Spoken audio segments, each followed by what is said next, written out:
So guys, make sure you talk to these guys, your creditors, talk to them, ask them any intervention for you at this critical period of our lives, because the government is allowing most of these things to go. So if you don't know, I'm pretty sure most of these guys will still be expecting the payments from you if you don't contact them and let them know your situation. You are listening to Money Matters Podcast.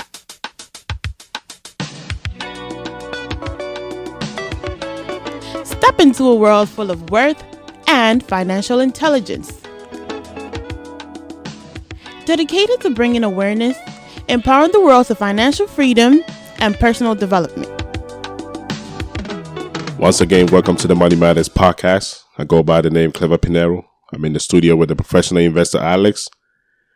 And today we're going to be talking about the effects of the coronavirus on Ghanaians in America. What's going on, Alex? Nothing much, man. It's funny how the coronavirus has changed the world in just a couple of days. Yeah, it's been crazy, man. This pandemic is just causing destruction financially to the world, man. It's funny how in just less than a week, like everybody's been told to stay home, and no one really expected to see this get this crazy this fast. Yeah, a lot of stuff is going on right now. Like the Ghanaian community in America is being affected a lot. And, we want to make sure that we give out any kind of information that will help them, bounce back or, survive this kind of hardship, financial hardship that's going on. And, get back on your feet and try to make life as normal as possible. All right, so let's get to it, man, because there are a lot of information out there, some myths and some real truth. So how do we see the truth from the myths? Yeah, the problem is when you look at the Ghanaian population in America, majority of Ghanaians have jobs that get paid them by the hour. Majority of Ghanaians get paid by the hour, and when they're not able to go to work, they don't get paid. Some Ghanaians are fortunate to have salary jobs that pays them whether they go to work or not. But the way the system is out here, majority of Ghanaians don't get paid when they don't go to work. So the way the situation is right now with the coronavirus and some jobs are closing, businesses are shutting down, the government forcing people to stay home, trying to reduce human contacts, as minimize the number of contacts as possible. They have to take these measures to make sure that they control the virus. Definitely. It's very essential and important that we look at these measures that they've put in place. And it's very important that we also adhere to these measures being put in place by the government, because this is to save your own life. Right. You'll never know the consequences until you catch it. You know what I'm saying? So to not put yourself at that risk, maximum risk, it's better to isolate yourself from the rest of the people, because you don't know who got it and who don't. And also the incubation period for this virus is about 14 days. So people may have it and not know, and symptoms may not even show that they have it. So the best way is to stay out of contact with people. Yeah, that's the perfect way to do it. I mean, if we just keep going about our day-to-day normal life, nothing is going to happen.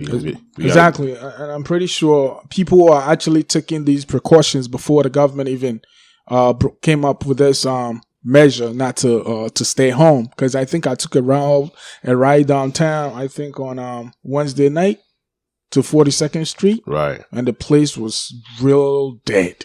Like it was funny how they say the city that never sleeps, but then you get there and there's like nobody there. So the coronavirus is trying to force New York City to go to sleep for the first time. The coronavirus has shut down the city completely. So now, what can we do? What do we expect? I mean, are we still going on our daily lives financially, or what are some of the exempts and some measures that we can take in times like this? Well, the Ghanaian community that we're talking about, they're gonna be having at problems. This point. I think everybody's having problems. Yeah, everybody's having problems, but our focus today is on the Ghanaian community. You know what I'm saying? It has always been, but we shouldn't also forget the other nationalities, because at this point, the information should be put out there for pretty much anyone who wants to consume it. People have financial obligations, paying bills and other financial, troubles. Like, you know, you gotta pay your rent, you gotta pay utilities, you know, credit card payments, loans and stuff like that. And people being forced to stay home. And if you don't have a job that pays you salary, if you don't have a job that pays you on a salary basis and your job pays you by the hour, you don't get paid when you don't go to work. Because these jobs are all closing down, they all shutting down.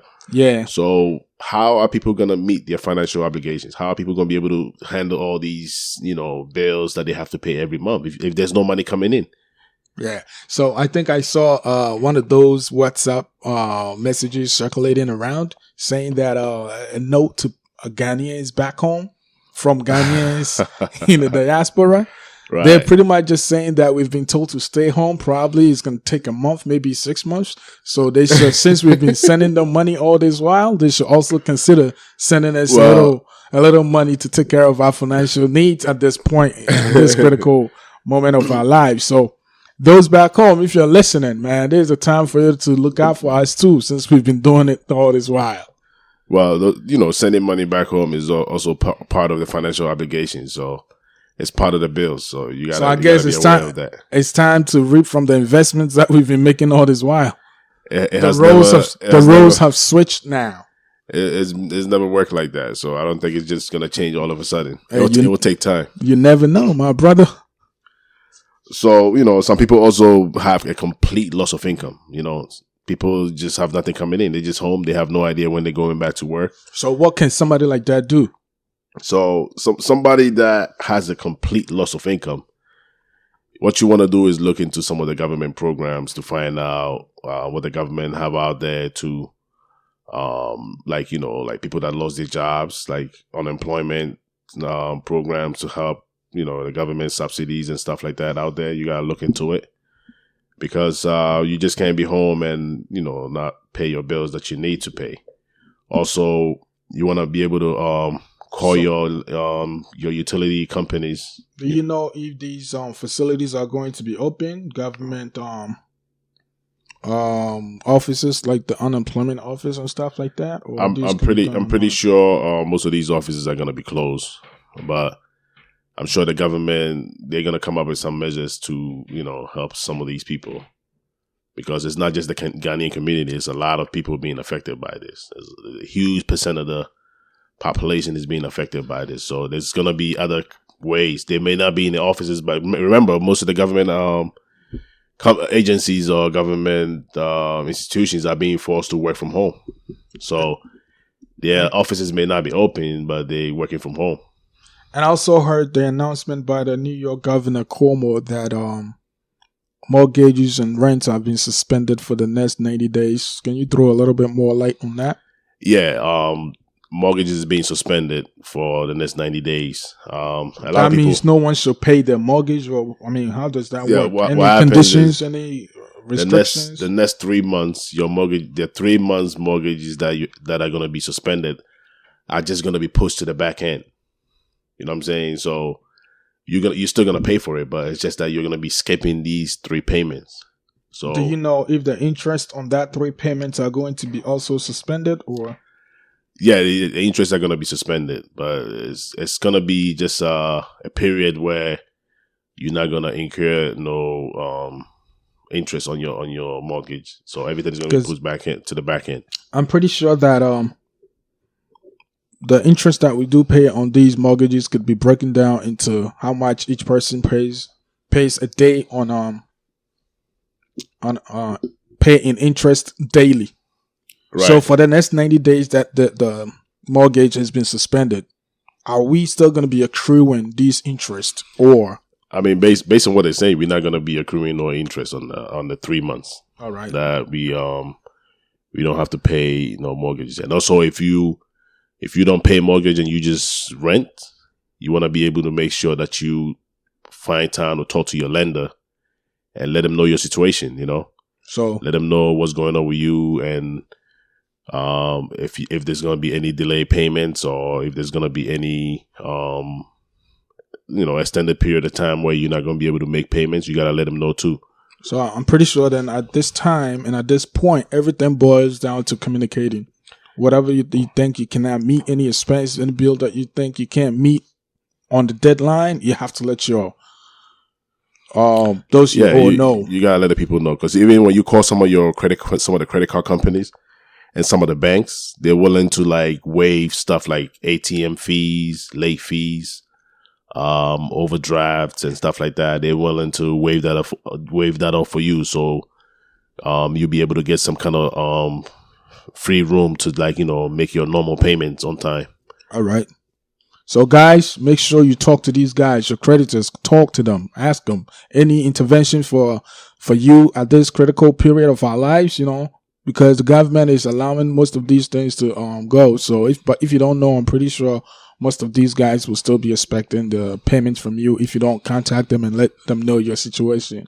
And I'm also sure that the mortgage companies and all these guys, you have to call and let them know the type of hardship that you're going through. You've been suspended, your job has been closed down and stuff like that.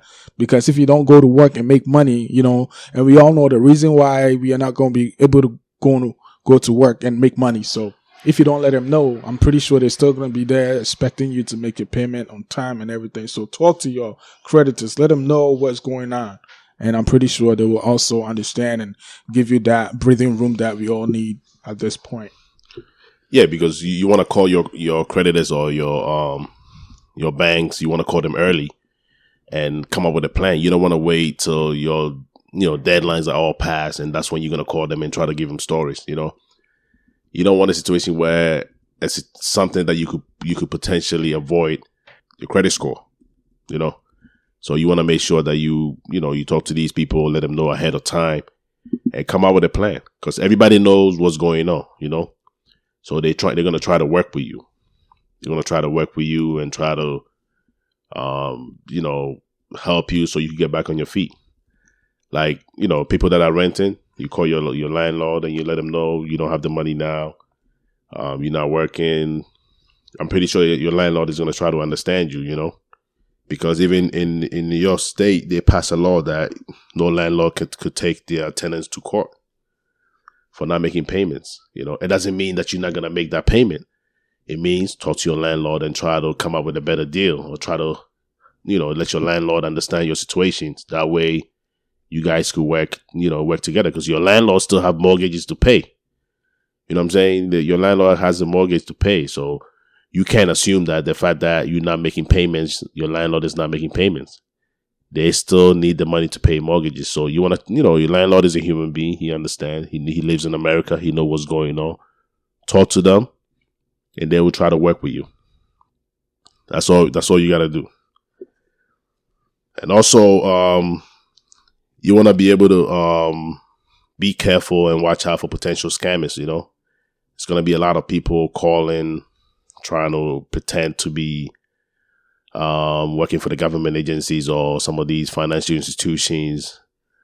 Try to act like they're trying to help you, just to get your bank information and stuff like that. So you want to, keep your eyes open. And I'm pretty sure if any of those banks are going to call you, they already have your account information. They're just going to ask you for like a password or something like that to know who they're talking to. If they ask you to give them your account, if they're asking you to give your account number and stuff like that, then you should be, you got to know that it's not the bank that you work with. You know what I'm saying? Because the bank already have your information. They just want to find out who you are. So if they asking you, give me your account number, give me your login number, your login password and stuff like that, then you got to be careful. You want to make sure that you're talking to the right people. Don't fall for no scammers, because there's going to be scammers out there trying to take your money, trying to have access to your bank accounts and stuff like that. So you want to watch out for those people.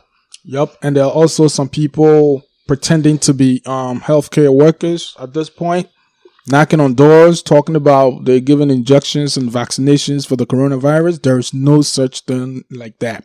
So whenever somebody approaches you or knocks on your door, make sure that you stay indoors and not pay them no attention. If you don't know who that person is and they're claiming to be a healthcare worker trying to get in, all the people are trying to take advantage of the situation.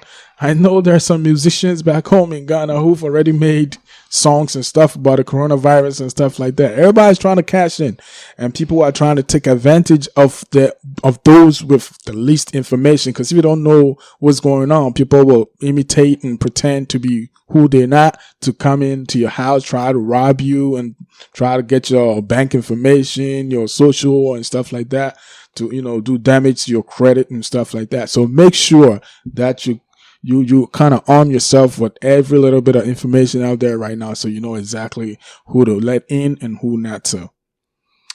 Yep. So to wrap everything up, what you want to do if you're going through any financial situation, everybody's going through some kind of financial hard times right now. People being out of work, people, businesses that are, can't open, they can't have people come in to purchase their products, so they have to shut down.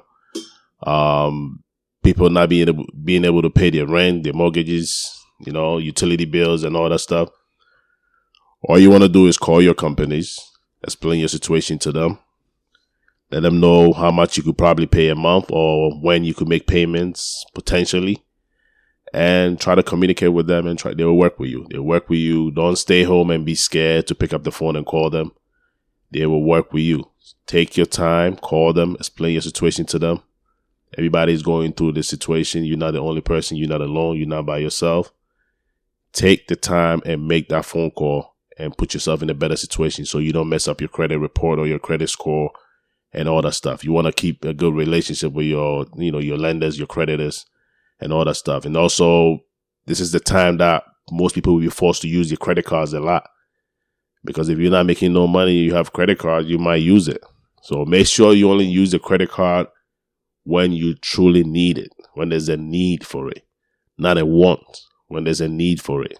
Don't just go ahead because at the end of the day, you're still going to be responsible for it. Nobody's going to say, oh, I used it because of the coronavirus time and I wasn't able to pay for it, blah, blah, blah. I was home and I was bored, so I had to do something. And, that was the only thing around, online shopping and stuff like that. Yeah. So don't fall victim to these things, and don't let the coronavirus period that we're in now affect you that negatively. Because, a lot of people are over shopping too, because of the lockdown, people are just going to the store buying anything, they're just buying stuff that they might not even need. Like, you know what I'm saying? So you want to make sure that you don't overshop, and most of these shopping are coming off credit cards, so you don't want to overshop. You want to be smart about it. Play smart, play safe. Like they say, wash your hands, use hand sanitizers, try to stay away from people. Do the best you can, go online, listen to the news, watch out for the latest information, and try to protect yourself and your family. Don't just be there and do nothing. Try to do something, try to do something to protect yourself, protect your family. And I'm pretty sure this thing is going to be over soon. It's a matter of time. Measures are being put in place. Yep. So let's not panic. If you don't have to be outside, please, let's do our best and stay inside. Like John said, let's stay away from people, less contact, less infections. So let's put these measures in place and make sure that we protect ourselves and protect those that we love. Because if you go outside and catch it, there's a high probability of you passing it to those who you live in a house with. So let's take these precautionary measures very seriously and stay calm. No, not panic. And this one too shall pass, like the SARS, the swine flu, the Zika, Ebola, the mosquito thing. I don't know. Some Nile stuff that came. The West Nile virus. West Nile virus. You know what I'm saying? All these came. The plague. The plague. You know what I'm saying? All these came and they passed. So by God's grace, I'm pretty sure this one too shall pass. But let's not panic and let's not do anything out of the norm. Sitting home, rocking debt and stuff like that. Let's not do stuff like that. Let's stay calm, arm ourselves with information, follow the precautionary measures being put out by states and the federal government, and hopefully this one too will come to an end and we will get on with our daily lives. Yep. Sit home and strategize,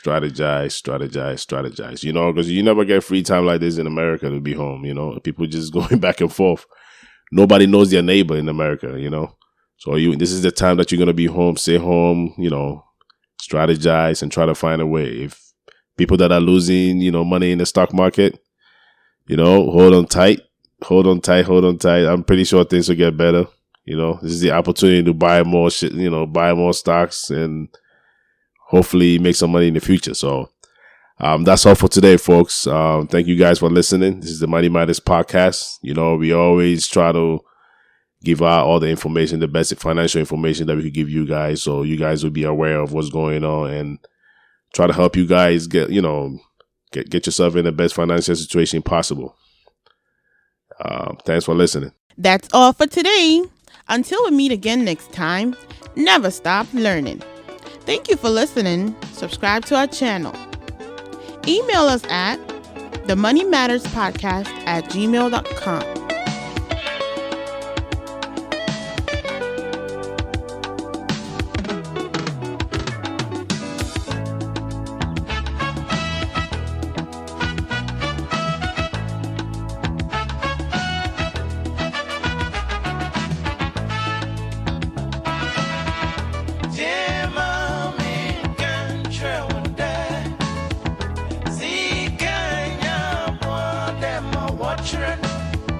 See